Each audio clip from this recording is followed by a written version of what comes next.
Xırdavanda hərəkətin təşkilindəki çatışmazlıqlar piyadaların həyatı üçün təhlükə yaradır. Bəzi piyada keçidlərində yazolaqlar silinib ya da müvafiq nişanlar ümumiyyətlə yoxdur.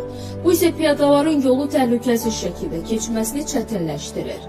Belə problemlərdən biri də Heydər Əliyev prospektində müşahidə olunur. Belə ki, yolun bir istiqamətində piyada keçidini bildirən nişan quraşdırılsa da, digər istiqamətdə bu nişan yoxdur. Eyni zamanda asfalt üzərindəki nişanlanma xətləri də silinərək demək olar ki, görünməz hala düşüb. Nəticədə piyadalar yolu keçərkən sürücülər onlara yol vermir. Bu vəziyyətdə sürücüləri də tam günahlandırmaq olmur, çünki onlar keçidin mövcudluğundan xəbərsizdirlər. Videodan da aydın görünür ki, gecə saatlarında iki piyada yolu keçməyi istəyir, lakin sürücü dayanıb yol vermir.